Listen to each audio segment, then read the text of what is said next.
ինչ կգադարվի Իրանի մեջ, վերջին թարմ տվյալները ինչ են, պարոն Կասպարյան։ Արդեն 20 օր ինտերնետից համացանցի անջատումից հետո մասնակիորեն վերականգնվել է ինտերնետը։ Սահմանափակ մարդիկ, ոչ բոլորը հասանելիություն ունեն, եւ զարմանալի չթվա օրը 20 րոպե։ Ժամով, հա։ Ժամով, այո։ Բջջային հեռախոսները չեն աշխատում, քաղաքային ցանցը չի աշխատում, այսպես ասած հնադարյան մեթոդով, եթե մեկը հանկարծ իրենք կարողանում են կապել, մենք չենք կարողանում կապել, միակողմանիա։ Հանկարծ եթե մեկը կապվում է, ասում ենք, ապսպրում ենք, բա գիտես ինչ, էս անցած, էս հեռախոսի համարներ տալիս եմ քեզ, մի հատ ասա ինձ հետ կապեն, գործ կա եւ այլն։ Տեսփան Խալիլ Շիրղոլամիին է գսե Տեհրանում ձևավորում է մի պատկերացում, որ Հայաստանը դառնում է Իրանի թեմ ճշնամապար դրամատրված ուժերի համար կենտրոն։ Ինչքանով սպասելի էր պարոն Տեսփանին հիշեցնեմ, որ Հայաստանի Հանրապետության մեջ Իրանի Տեսփանի խոսքերը ցիտեցի։ Խնդիրը նա է, որ Իրանի դեսպանատունը ունի որոշակի պատկերացումներ իր շենքի առջև մայթի վրա, դա չի թույլ տալիս կամ ցանկանում է թույլ չտալ, որ ցույց արվի։ Եվ իրենք պահանջում են, որ գնան փողոցի մյուս մայթը, այսինքն փողոցի մյուս կողմը ցուցարարները կանգնեն, ցույց անեն։ Ինչ կխորիկ Իրանի հայկական համայնքի մասին, ինչ պատկերացում ունի, գոյություն ունի, կշնչե, գաբրի իր կառույցներով, բայց վիրավոր համայնք մնե։ Ապակայի առումով մտավախություններ ունի, որ այս փուլենի հետ նոր արդակախտ մգլլա։ Ես գտնում եմ, որ ընդհանրապես սփյուռքը կորած միավոր է։ Առհասարակ, դաժան բան գսեք։ Մարդիկ պետք է Հայաստան գան, եթե գտնում են իրենք պատկանում են Հայաստանին, եւ Հայաստանը պատկանում է իրանց։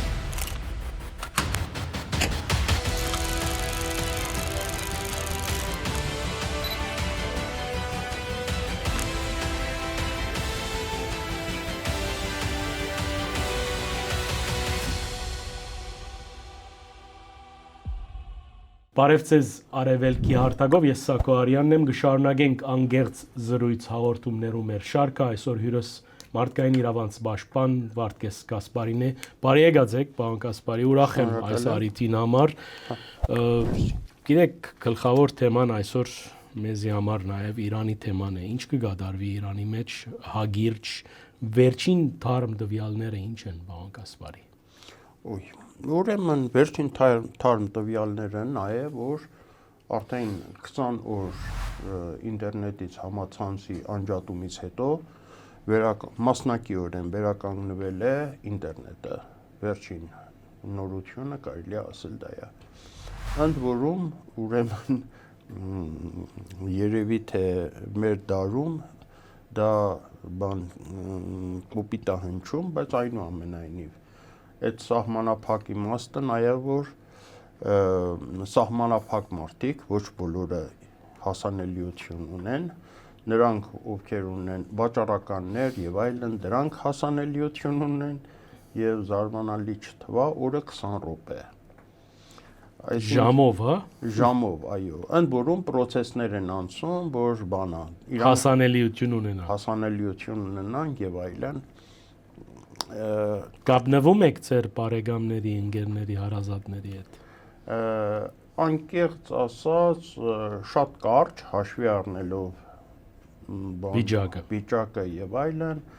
եւ խոսակցություններն էլ շատ ընդհանրական, որովհետեւ ամենայն հավանականությամբ ֆիլտրացվում է եւ վերահսկողություն կա, զգացվում է դա, այնքանով որ լավ ենք ապրում ենք, տեսնենք, ոչ ավելի։ Իսկ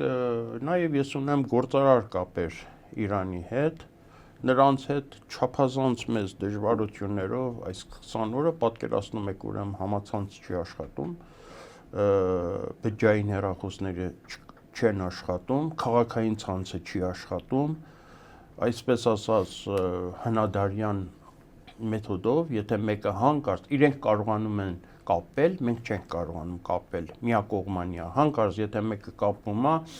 ասում ենք, ապսպրում ենք, բա գիտես ինչ, էս անցած, էս հեռախոսի համարներ տալիս եմ քեզ, մի հատ ասա ինձ հետ կապեն,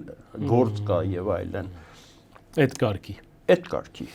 Բարին, իսկ ձեր կարծիքով ներքին խռովություններու փուլը ավարտեցավ, որտեղ մենք նաև միջազգային լրահոսի մեջ այսօր թեման վերափոխված է։ Այսօր կխոսվի ամերիկյան միջամտության, հավանաբար մինչև մեր հարցազրույցի հերարցակումը հարվածեն Իրանը, գարանտիաներ չկան, այսինքն ուրիշ իրավիճակ մնե։ Դուք կգարձեք, որ այդ ներքին խժդժությունները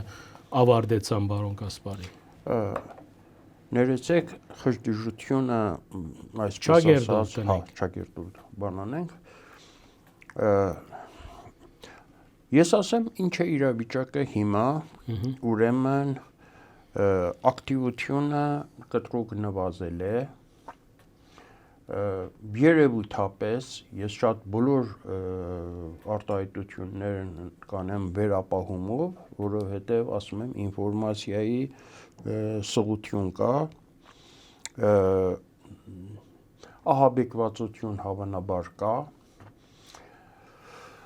շատ մեծ կորուստի այսպես շոկ կա, ցնցում կա, գրեթե մարդ չկա, որ իր մերձավորների մեջ ինչ-որ մեկին չճանաչի, որը սպանվել է։ Սրանք շատ բան տվյալներ են, շատ մոտավոր տվյալներ են։ Տակավին հերու ենք կոնկրետ ուտենե, հստակությունը։ Շատ հերու ենք, հա, մենք իրավիճակից։ Հիմա գալիս է խնդիրը, տվյալներ, հավաստի տվյալները չափազանց քիչ են, որոշակի տվյալները, եթե ընդհանրացնենք, դա գալիս է մեծ, այսպես ասած, բաներով, տատանումներով, թե դա ինչքանով է ճիշտ դա ընդհանրացնելը։ Մենք առանձին վկաների, առանձին վկայությունների վրայից դատելով փորձում ենք ընդհանրություններ անենք, բայց չգիտենք դրանք ինչքանով են ճիշտ։ Այս պահի դրությամբ մի քիչ դժվար է, այսինքն ոչ թե մի քիչ, այլ շատ դժվար է ասել։ Գլխավոր դերակատարը Ամերիկան է, եթե համարենք Իսրայելն էլ, այսպես ասած, արդեն ածանցյալ կամ գծորդ ինչ-որ դերակատարություն ունի։ Կարևոր խնդիրը դարձյալ հենց այդ միջազգային մամուլից հղում անելով, վկայակոչելով, ասենք Ամերիկան 4 պայման է արտահայտում, 4 պայման է նշում Իրանի հետ կոմպրոմիսի գալու համար։ Մեկ, ուրեմն միջուկային աշխատանքների, ուրեմն իսպառ դադարեցումը եւ հարստացված ուրանիումի հանձնումը, երկրորդը ուրեմն վերջինը, այսպես ասած, հեղափոխությունը արտահանելու բանից մտադրությունից դուրս գալ, պրոքսի պատերազմները, այո, հարևան երկրներ եւ այլն։ Հաջորդը ուրեմն նույնպես այդ կարգի պահանջներ են եւ ամենավերջինը Իսրայելի ուրեմն ճանաչումը որպես պետություն ճանաչելը։ Հիմա այսինքն փոխված է բանակցություններու հունը, պարոն Կասպարի, այս նախապայմանները կարևոր է առանց այս նախապայմաններուն Միացյալ Նահանգներ պիտի չբանակցի Իրանի հետ, այդպես կուզեք։ Ներեցեք։ Ես ուրեմն անկեղծ ասած չեմ հիշում, որ նախկինում ինչ են եղել Ամերիկայի պայմանները։ Սրանք համարյա թե եղել են միշտ։ Ուրեմն հիմիկվա դրությամբ իհարկե կարելի է եւ Ամերիկան օրինակ դա այսպես ասած հայտարարում է, հետո կարելի է զիջումներ անի, օրինակ ենք ասում, այս կամ այն պայմանը պարտադիր չէ եւ այլն եւ այլն։ Բայց թե որ պայմաններն նա պարտադիր պահանջ դնելու, որ առանց դրա կոմպրոմիս չի լինի, դա չգիտենք։ Բայց կարևոր խնդիր կա այստեղ։ Այս նկատի ունեցեք, որ այստեղ ուրեմն պահանջների մեջ,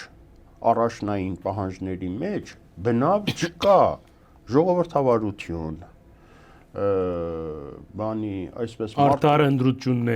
ընտրություններ, մարդու իրավունքներ Դրանք չկա Բալիստյան հրթիռն է Ամերիկայի գլխավոր դարդն ու ցավը։ Այո, այնց այն մի բանը, որ ես նոր մոռացա նշել էր, բալիստիկ հրթիռների ուրեմն սահմանափակումը, հեռահարության սահմանափակումը։ Ես այսպես ասած քաղաքագետ չլինելով հանդերձ փորձեմ դա հասկանալ եւ ինքնուրույն դա բացատրել Ամերիկայի համար դրանք ածանցյալ խնդիրներ են։ Այսինքն ենթադրում են, որ այդ պայմաններից հետո արդեն մյուս խնդիրները ենթադրում եմ, որ դրանք պետք է արդեն այսպես թե այնպես լուծում ստանան։ Ինչու՞։ Որովհետև Ամերիկան ուրեմն այնպես չի, որ առհասարակ ժողովրդի ֆակտորը անտեսում է։ Հենց այս հուզումների ժամանակ, վերջին հուզումների ժամանակ Ամերիկան ակտիվորեն աջակցում էր ցուցարարներին ընդհուպ մինչև Ամերիկայի թիվ 1 թեկնածուն երևույթապես թագաժառանգ Ռեզա Փահլավինը։ Նրա միջոցով անընդհատ կարելի է ասել խրախուսում էր ցույցերը, հինգշաբթի ուրբաթ գիշերներին 18-19 հունվարի ոնց որ ներողություն 8-9 հունվարի գիշերները ուրեմն որը մեծագույն ամենամեծ ցույցերը եղան Ամերիկան ուղղակիորեն խրախուսելով ասում էր օգնությունը ճանապարհին է ինչ է նշանակում օգնությունը ճանապարհին է մեր ընկալմամբ որ դա համակայլ է լինելու ժողովրդի ապստամբությանը Սակայն ինչպես տեսանք ժողովուրդը ուրեմն կարելի է ասել մեծամասշտաբ ապստամբեց բայց այդ օգնությունը չեղավ Ձեր հարցին վերադառնամ ուրեմն ինչ է այսօրվա իրավիճակը կա ժողովուրդ որը ամենայն հավանականությամբ այս դառը փորձությունը արդեն ապրել է շատ դառը, շատ մեծ փորձությունը արդեն ապրել է եւ երկրորդ որ արդեն Ամերիկան այսպես ասած այն աջակցությունը այն սինխրոն քայլերը որը կարող էր անել այլևս չի կարող անել ներկա դրությունը այսպիսին է կարելի է ասել այս պահի դրությամբ Հետաքրքրական է գիտեք քաղաքական առումով գուզեի նաև վստահ եմ որ դուք տեղյակ եք այս առումով թե նախագահ Այաթոլլա վերջին շրջանին եւ անցյալեն սկսյալ գար որոշակի հագատրություն այսօր չենք տեսներ այդ հագատրությունը խոսքը բահբանողական եւ բարեփոխական երկու հոսանքներում միջև է այսօր գարձիկ քաղաքական նոր իրավիճակ մգա հատկապես իշխանությունը գարձեք ինտիմություն չունի Իրանի մեջ այսինքն ինտիմատիվ թեև չենք լսեր մենք Իրանի ցայները որ գուկան ընդհանրապես սպայագույդի հեղափոխության բահաբաններու կորպուսի եւ այլն այդ հայտարարություններն են քիշերցերեք եւ այդ մագարտակավոր աստիճանավոր զորավարներու սպառնալիքները Իսրայելը ոչնչացնելու եւ այն այդ հանգերքները որ գիտենք Ձեր գնահատմամբ քաղաքական իրավիճակը ինչ է ինչքան որ դուք գիտեք այսին Հա շատ ճիշտ բան արեցիք մատնանշում արեցիք այնքանով որ ես ծանոթ եմ տեսեք այսօր Իրանում ուրեմն ընդդիմություն կոչվածը համարյա այսպես ասած բան ընդգծված կերպով տեսանելի չի մեր ամենա այսպես ասած արմատական ընդդիմությունը իրավապաշտպաններն են հիմա նրանց ձայնը ինչ որտեղ որքան էլ որ ճնշվում են նրանց ձայնն լսելի է հա այո օրինակ Նոբելյան խաղաղության մրցանակ կրող Նարգիս Մոհամմադին իրավապաշտպան ուրեմն բանտից կոչ է անում դադարեցնել ցուցարարների սպանդը այն դեպքում, որ ասենք այդ բարեփոխականներ եւ այլն եւ իհարկե կան նաեւ բանտում այդ բարեփոխականների մի որոշակի շերտ բանտերում են երկար տարիներ արդեն երևի ավելի քան 10-15 տարի են կանաչ շարժումից սկսած նրանից հետո բանտերում են առ այսօր նրանց ձայնը լսելի չի իրավապաշտպանների ձայնն է լսելի եւ ոչ միայն Նարգես Մոհամմադին օրինակ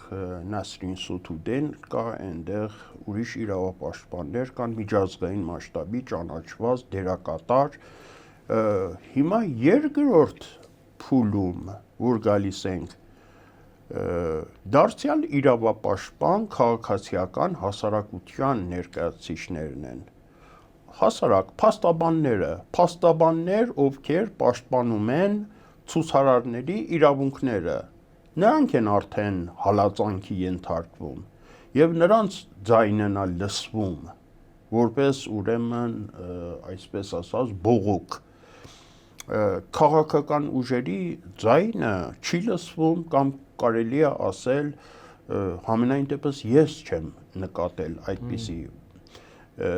ձայներ շատ հավանական է որ նրանք էլ իրենց շրջապատն ունեն եւ իրենց ձայնը ինչ որտեղ լսվում է բայց ցեզ չի հասնում բայց ինձ չի հասնում իսկ մեզ տեսանելի դեմքերը ինչպես ասենք երկրում երևացող ֆիգուրները տեսնում ենք որ հատկապես այս բաներից հետո դեպքերից հետո արդեն միանգամից միահյուսվեցին միաձուլվեցին պահպանողական մեծամասնության հետ եւ առանձին ձայն նրանցից չի լսվում Բարին գիտեք շատ Իրանի թեմայով շատ վարգածներ կան անոնց մեկը գսե թե Միացյալ Նահանգները ոչ թե գուզե փլուզել այս սիստեմը, այլ օրինակ վերացնել հոգևոր առաջնորդը եւ տարբեր այրիներով լսեցինք, այսինքն Այաթոլլա Խամենեիի մասին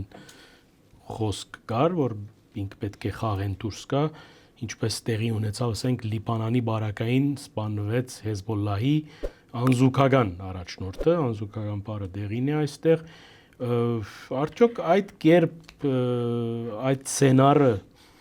գաշխադի ծեր գարձիկով այն իմաստով որ մենք ունենանք նույն իշխանաբեդությունը բայց թույլ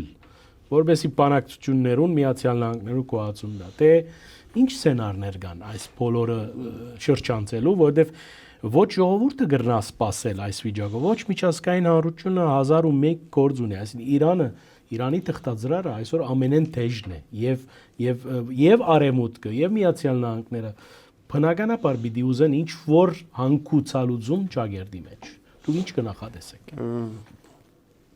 ես իհարկե չեմ նախատեսի նման հանդգնություն չեմ ցուցաբերի բայց ասեմ ինչ տարբերակներ են դիտարկվում հիմա խնդիրը նրա մասին երբ որ Թրամփի միջայլոց այսպիսի վարկած եւս կա, որ ինչպես միշտ ինքը բոլոր դեպքերում ջրից չորա դուրս գալիս եւ հաղթողա դուրս գալիս մասնավորապես այդ հենց այն կարգախոսի շարունակությունը, որ ժողովուրդ ապահով եղեք, օգնությունը ճանապարհին է, հա, օգնությունը ճանապարհին տեղ չհասնելուց հետո ուրեմն հաջորդ բանը իր հաղթող խաղաթուղթը հանեց թե բա գիտեք ես չհարցակվելով փրկեցի 800 մարդու կյանքը որոնք սպառնում էր մահապատիժը իրանական կողմերը խոստացել են որ այդ մահապատիժները կդադարեցնեն կկանխեն եթե հարձակում չլինի Ուրեմն իդեպ բաներ դա առողջին կարծում եմ հերքեց որ նման պայմանավորվածություն չի եղել նման խոսակցություն չի եղել իդեպ կսկտուր լուրեր հասնում են որ մահապատիժներ կատարվում են կոնկրետ էս ցույցերի հետ կապված այո ցույցերի հետ կապված կսկտուր լուրեր կա որ այս ցույցերի մասնակիցները ուրեմն մահապատիժի ենթարկվում են ընդ որում Ես մեկ լուրը երեք տեսա, իդեպ ակամա որպես մարդ, ով իր կյանքի կեսը ապրել է Իրանում, չեմ կարողանում չհետևել այս իրադարձություններին։ Մեկ հոգու մահապատժի մասին էր խոսվում, որը ըստ պետական լրատվամիջոցների մեղադրվում է 3 աշխարհազորայինների սպանելու համար։ Հիմա այնուամենայնիվ սա դեռ հարցական է, հարցական չի, թողնենք մի կողմ, բայց խոսքը նրա մասին է, որ մահապատիժ հայտարարվում է, որ կիրառվելու է։ Ինչ է սպասվում։ Գիտեք, Իրանում ուրեմն հետհեղափոխություն, իսլամական հեղափոխություն, կարելի է ասել 4 կարևոր բաներ են, ընդվզումներ են եղել, հասարակական, մեծամասշտաբ ընդվզումներ են եղել։ Այդ ընդվզումներից երկրորդը կանաչ շարժումներ, եթե չեմ սխալվում, Մուսավի էր անունը։ Մուսավի, այո, Սեյյեդ Հասան Մուսավի, ուրեմն Սեյյեդ Հոսեյն Մուսավի շարժումներ, այո, որը տեղի ունեցավ իր այսպես ասած առիթը կեղծված ընտրություններն էին եւ այնտեղ ուրեմն այդ կարգախոսը ամեն այս 4 շարժումների ընթացքում ամեն անգամ որոշակի դեմքով է շարժումը արտահայտվել։ Սեյյեդ Հոսեյն Մուսավիի շարժման ժամանակ եկավ այդ մակարդակը, որ հանրապետություն առանց հոգևոր առաջնորդի դերակատարության, այսինքն հենց այն որ փաստորեն աշխարհիկ պետություն։ Սա ի հայտ է եկել այն ժամանակ։ Եթե չեմ հիշում հիմա կոնկրետ թվականը, եթե չեմ սխալվում, 2010-11 էր այդ ժամանակներն էր։ Ուրեմն այնպես որ այդ վարկածը կարող է լինել, այսինքն այդ տարբերակին կարելի է սցենարների մեջ կարող է լինել։ Սակայն խնդիրը նա է, որ Ամերիկան ձգտում է արդյոք դրան, շատ կարևոր խնդիր է, որովհետև բոլոր դեպքերում Իրանում պահպանողականները ունեն, կարելի ասել այսօրվա դրությամբ ամբողջական իշխանություն, արդյոք Ամերիկան ցանկանում է այդ սցենարը իրականացնի, թե չէ, արդյոք իրան ձեռնտու է, ասենք հենց այս պահպանողականների հետ լեզու գտնի, թե ասենք բարեփոխականների հետ լեզու գտնել։ Ինչպես ես նշեցի, Ամերիկայի գլխացավանքը համենայն դեպս առերևույթ այն 4 պայմաններն են։ Եթե այդ 4 պայմանները կատարվեն, Ամերիկան խնդիր չունի այս պահպանողականների հետ էլ, այսպես ասած, աշխատի։ Թվում է։ Իսկ ադոր դիմաց ներքին խռովությունը, որ կա, կամ այն մարդիկ, որ իրապես արդար Իրան գերազեն եւ շատերը զոհվեցան, անոնք դակավին ներուժ ունին ձեր գարձիկով, կամ այս շարժումն ալ կմիանա այդ 4 շարժումներուն եւ կմտնե բադմության փոշիներու մեջ։ Գիտեք, այստեղ շատ բաներ, կարելի է մի քանի տեսանկյունից նայել այդ հարցին։ Մեկ, երևի թե ինձ որպես քաղաքացիական ակտիվիստի, նաև իրավապաշտպանի հետաքրքրում է դրա էությունը ցույցերի, որքան էլ դաժան են իշխանության ռեպրեսիվ մեքենաները, բայց գոնե այս վերջին փորձը եւս մեկ անգամ եկավ վկայելու, որ բռնությամբ դիմադրելու հնարավորությունները քիչ են եւ ստրատեգիկ իմաստով, եւ փիլիսոփայական իմաստով, եւ իրական հողի վրա, այսպես ասած։ Տեսեք, առաջին օրերը կար ուղղակիորեն բողոքի խաղաղ ցույցեր։ Իշխանությունը դրան անդրադարձավ մեկ աստիճանի պայմանականորեն, այսպես ասենք, մեկ աստիճանի ուրեմն բռնությամբ։ Ցուցարարները անցան մեկ աստիճան բարձրացան բռնությունը, արդեն կոշտ միջոցներ, ես չգիտեմ, պետական հիմնարկների հրկիզում, այսպես ասած, դիմադրություն։ Իշխանությունը բարձրացավ երկրորդ աստիճանի բռնության, նորից ճնշեց։ Երրորդ եւ այսպես որքան ցուցարարները բարձրացնում են իրենց բռնության դոզան, իշխանությունը կրկնապատկում բարձրացնում է եւ եկավ հասավ այնտեղ, որ տեսանք ուրեմն ինչպիսի սպանությունը, մասսայական սպանությունների եւ այլնի հասավ։ Հիմա ժողովուրդը ինչ հնարավորություն ունի, սա արդեն դժվար է ասել, որովհետև ես այստեղ մի հատ բան եմ տեսնում, որ զուգակցվում էր խաղաղ ցույցերը, եթե արդյունքներ չեն տալիս, դա այսպես ասած, դա քաղաքացիական գիտակցության խնդիր է, որ ուրեմն չի նշանակում, որ ինչ որ բռնության դոզա ավելացնելով կարող է արդյունք տալ։ Մենք ունենք բարեբախտաբար ես կասեի հայաստանյան փորձը, որը միշտ եղել է խաղաղ։ Մենք նայում ենք բացի Թավշյա հեղափոխությունը, նրանից նախկին իշխանությունների օրոք նույնպես բողոքները միշտ եղել են խաղաղ։ 2008-ին նույնպես ցուցարարները եղել են խաղաղ։ Այսինքն մենք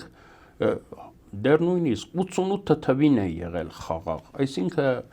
բարեբախտաբար Հայաստանում մենք ունենք այդ ավանդությունները, որ որքան էլ բռնությունները, որքան էլ իշխանությունները լինում են կոշտ, մենք չենք գնում դրան, չենք հակադարձում, մենք շարունակում ենք խաղաղ մեթոդներով պայքարել։ Իդեպ դա, ասենք, այնքան էլ տարածված չի, հենց նայենք բանը, ասենք թեկուզ արաբական գարունը, այնտեղ այսպես չէր լինի ասել, թե միանշանակ խաղաղ էին ընթանում։ Դարբեր էին։ Բայց եղավ իշխանապողություններ, թեկուզ Սիրիայի պարագան, կամ Եգիպտոսի պարագան, ինչքան մեծ նրանից առաջ եւ այլն։ Ի վերջո,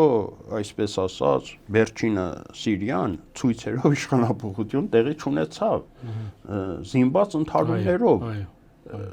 տեղի ունեցավ քաղաքացիական պատերազմի քնով։ Այո, հիմա Իրանում ոնց որ այդ արանքը գնացին դրան։ Եվ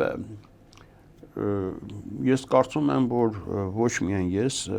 չափազանց դժվար կլինի որևէ մեկը, որը հիմա կանխատեսում անի, որ հետագան ինչա լինելու, ինչպես է զարգանալու։ Բարին, հայկական օրագարկով խոսենք իջնը, ուրեմն այսպիսի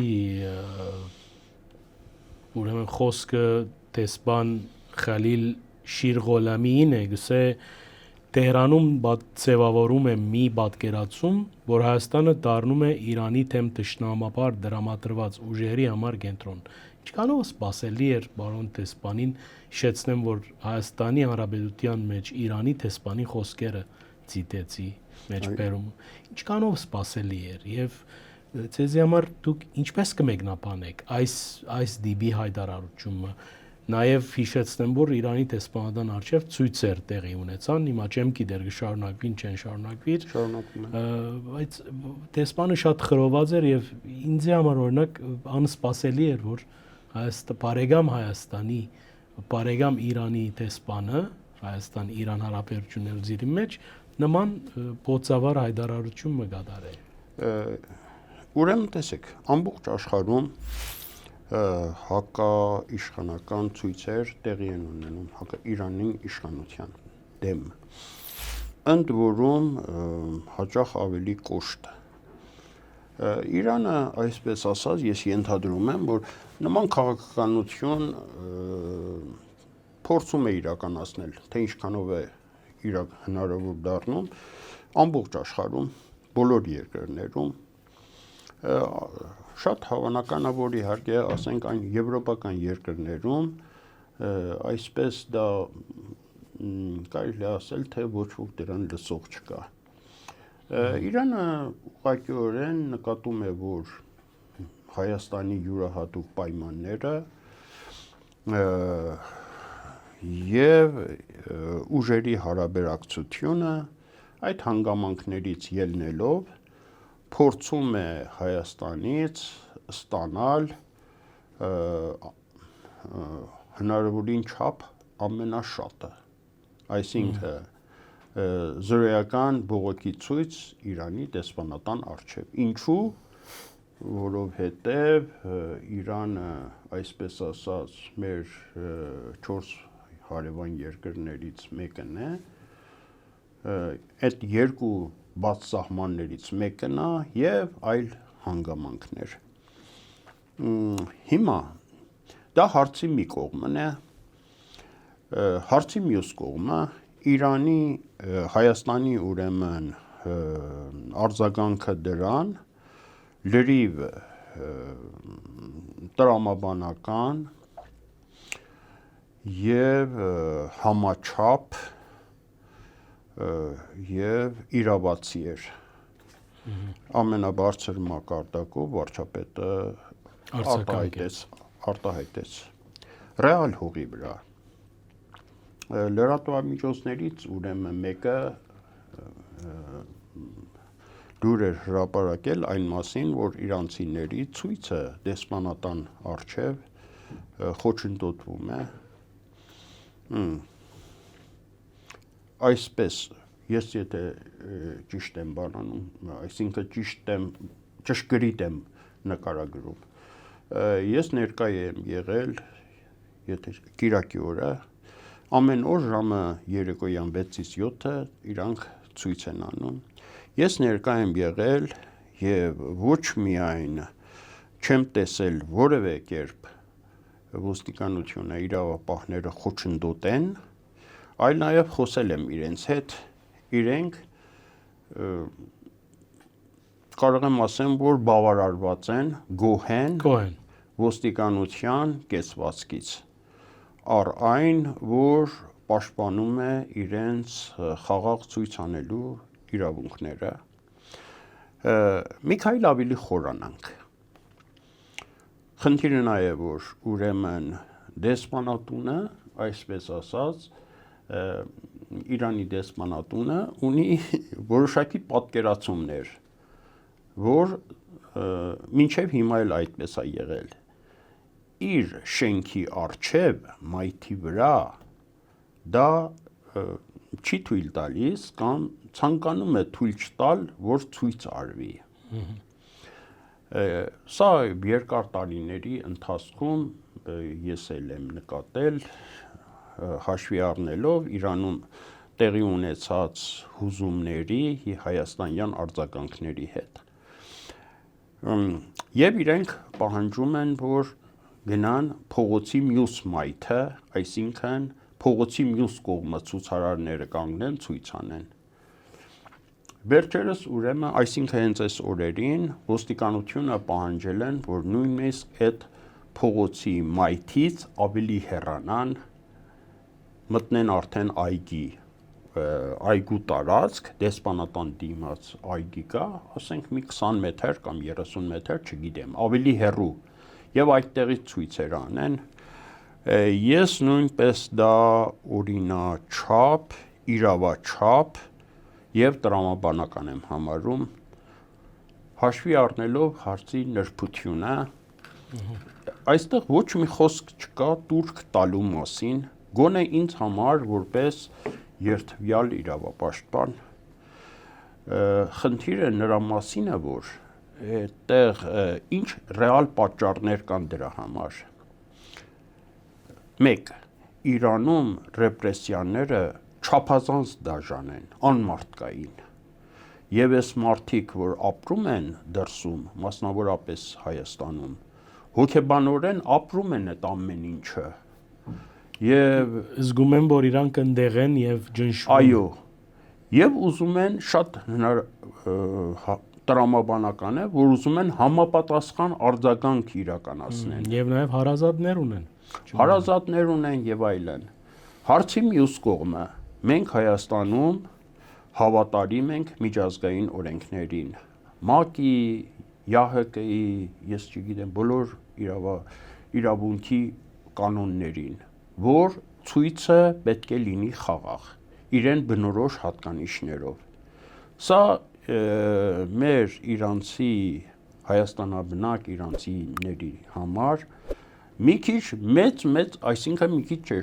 շատ մեծ հակասություն է։ Ոնց թե, այնտեղ մարդ են մորթում, դուք մեզ ասում եք, չգիտեմ, խաղաղ մնացեք, բռնության կոչ մի արեք եւ այլն։ Այդ ամեն ինչը կարգավորումը դրված է ուրեմն մեր իրավապահների վրա։ Ես մեր իրավապահների, ես նույնպես իհարկե մեր իրանցի բարեկամներին բացատրել եմ, տեղում բացատրել եմ, որ մենք դա պարտավոր ենք անել։ Ես որպես իրավապաշտպան պաշտպանում եմ այն ինչ որ կատարում են մեր իրավապահները։ Մենք Իրանում շատ դաժան է այդ ամեն ինչը, բայց մենք չենք ցանկանում եւ բնական է չենք կարող դա անել, որ թույլ տանք այդ մթնոլորտը տեղափոխվի Հայաստան։ Այս նրբությունն է, որ կարևոր բան եք ասում։ Այո, եւ մենք եւ որպես իրավապաշտպան, որը ոչ մի գնով չեմ զիջում մարդու իրավունքները, բայց նաեւ ոչ թե բայց միևնույն ժամանակ այդ բաները օգուտ չեն բերելու ոչ մեկին, այսինքն այն բաները, այն գործողությունները, որը դուրս կգան խաղաղ ցույցի շրջանակներից, օգուտ չեն բերի ոչ մեկի, այդ թվում հենց այդ ցուցարարներին։ Վերջին հարցս, պարոն Կասպարի, ինչ կխորիկ Իրանի հայկական համայնքի մասին, ինչ պատկերացում ունիք այդ համայնքը, որ հազարավոր հայերու դունն ու դեղն էր, այսօր ճիշտ է, գոյություն ունի, շնչե, գաբրի իր գառույցներով, բայց վիրավոր համայնք մնե։ Աբակայի առումով մտավախություններ ունիք, որ այս փուլենի հետ նոր արդակախտ մգլա եւ հուսալին այնն է, որ այս բոլորի մեջ մեր հայրենագիցները ամենամոտ տեղը կան, Հայաստան ներկախտեն, այսինքն մեզի համար գարձեք win-win situation է, այսինքն մենք գուզենք Իրանի հայկական համայնքը մնա, բայց կուզենք նաև անոնք, որ պիտի դուրս գան, Հայաստան կան, այսպես ձևակերպենք։ Ձերտի դարգումը ինչ է այս առումով։ Ես ցավոք պետք է մի քիչ ոչ հուսադրող պատասխան ձեզ ասեմ։ Անկեղծ զրույց է մեր զրույցը, հիշեցնեմ։ Ես ուրեմն դեռ Ղարաբաղյան շարժումից, այսինքն 80-ական թվականներից մեր, այսպես ասած, շատ միֆերը ջարդվեցին, մասնավորապես Սփյուռքի մասին, մասնավորապես Բանո Սիրադեղյանի ուրեմն այսպես շատ կարևոր բացահայտումների, եզակի բացահայտումների շնորհիվ եւ իմ այսպես ասած գուցե հիասթափեցնող պատասխան լինի, բայց ես գտնում եմ, որ ընդհանրապես Սփյուռքը կորած միավոր է։ Առհասարակ։ Դաժան բան գսեք։ Այո, ես այդպիսի եզրակացության եկա, այդպիսի համոզման եկա դեռ 90-ականների սկզբից, այդ բոլոր պատկերացումները ջարդվեցին։ Հիմա լուծումը պրակտիկա, հարցը ինչումն է, տեսեք իրանահայ գաղութը, եթե չեմ սխալվում, վերջին տվյալներով, որ կար, մինչև իսլամական հեղափոխությունը, դրա կազմում էր 200-ից 250 հազար մարդեր համար, այնտեղ ենթադրում, որ ապրում են։ Այսօրվա դրությամբ երևի թե մնացել է 20-30 հազար, թող լինի 50 հազար, վիճակագրություն հրապարակված չկա, բայց երևույթներից նկատում ենք, թաղամասերում դպրոցները, որ փակվում են, աշակերտներ չկան այլևս, եւ այսպես հարակից տվյալներից երևում է, որ շատ մոսրացել են։ Դրանց երևի 90 եւ ավելի տոկոսը արտագաղթել են այլ երկրներ եւ չեն եկել Հայաստան։ դա է իրականությունը։ Եվ այստեղ հեռանկարը ես կարծում եմ, որ երևի թե նույնն էլ ենթադրում եմ, որ կշարունակվի։ Եվ կարևոր հանգամանքը, ես ճիշտն ասած, մի քիչ այլ կերպ եմ նայում։ Ես կցանկանայի ուրեմն առհասարակ մարդիկ տեղաշարժվում են, երկիրը տեղափոխվում են երկրից երկիր, ոմանք նրա համար, որ երևի բարեկեցություն են փնտրում, գուցե ճիշտ են անում, գուցե իրանց երեխաների համար ապագա են, խոստումնալի ապագա են, հուսալի ապագա են փնտրում, գուցե ճիշտ են անում, բայց ես մի քիչ ուրիշ կերպ եմ նայում, որ այդ ամեն ինչը գալիս է, պետք է գա ավելի ճիշտ, պատկանելիության զգացողությունից։ Մարդիկ պետք է Հայաստան գան, եթե գտնում են, իրենք պատկանում են Հայաստանին, եւ Հայաստանը պատկանում է իրանց։ Սա մի քիչ մաքսիմալիստական մոտեցում է, որովհետեւ բուն հայաստանցի բնակչության գուցե մի ստվար հատված, գոնե հեղափոխությունից առաջ, նախկին իշխանության օրոք, Հայաստանը իրենը չէր համարում, եւ ինքը չէր գտնում, որ Հայաստանին պատկանում է, ուր հասած սփյուռքահայի մեկը ոնց պետք է այդպես մտածի եւ այդպես բանանի, բայց այնուամենայնիվ, երբ իմ կարծիքն եք հարցնում, ես էլ իմ կարծիքն եմ հայտնում, ես կցանկանայի Հայաստան գան նրանք, ովքեր գտնում են, որ այս երկիրը իրենցն է, եւ իրենք այս երկրին են պատկանում, կլինեն շատ, կլինեն քիչ, էական չէ։ Այո։ Անկեղծ զրույց էր, շնորհակալ եմ, պարոն Կասպարի, մեր ակնթիռներուն հիշեցնեմ, որ խոսեցանք Իրանի վերջին զարգացումներու մասին, հյուրս իրավապաշտպան Վարդգես Կասպարին էր, նաև օրտորս ցեզի հետևեցեք մեր հաղորդումներուն, դարազեցեք, այդպիսով խթանած գլակ անգախ մամուլի մեր առաքելությունը բարին ընծես։